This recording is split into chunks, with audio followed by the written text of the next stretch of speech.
What's going on, everybody? Cuffing the Dip coming at you guys with another one, guys. And of course, this is a Grove video again, guys. So we're going to be touching on a couple of different subjects and some different announcements that just recently came out. So let's go ahead and get this started. Let's start with the first one that just came out recently.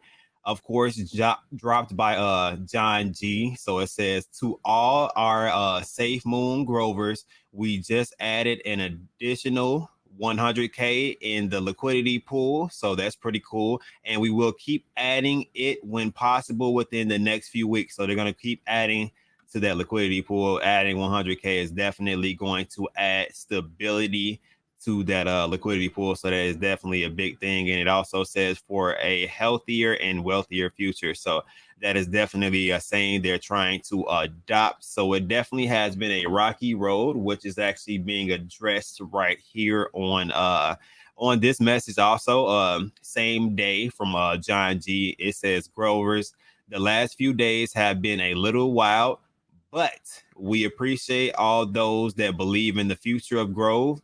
We'll be lowering our buy tax to 3% for 2 days to drive new investment, and the 3% will all go back to you, our community, as reflections from now. So pretty much a breakdown of this one. So their buy tax for the next 48 hours is going to be only 3%, which is a significant decrease from what it is currently right now. So that's pretty cool. And the fact that it's going to, the 3% is going to go all back to the holders and reflections. So that is the only tax that will be added, just something that's really just going right back to the holders. So I like the fact that once again, adding a little bit of transparency into the situation. So understanding that it's been a little bit wild, it's been a rocky couple of days. So to kind of add more incentive to get some new investment money in here, and of course to help investors that want to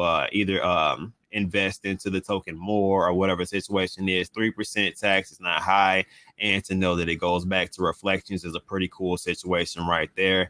So something else that I wanted to pay attention to that hopefully people are kind of grasping on to another post which was made earlier early in the day. So we're looking at this post from John G. It says, how many top 10 exchanges do you think GroveToken will be listed on now and not pretty much between now and the end of September? So that is a short range goal. September is only well, this month is pretty much over with. September is pretty much a month away, guys. So just to kind of have those type of aspirations as far as for exchanges and how many top 10 exchanges. So not how many small exchanges, not how many exchanges, period. How many top 10 exchanges are we going to be listed on? I haven't voted on this currently just yet, but to be optimistic, I'm going to put 4, and it says that 4,625 people actually voted on this. So we're going to see exactly what the vote count is. Let's see.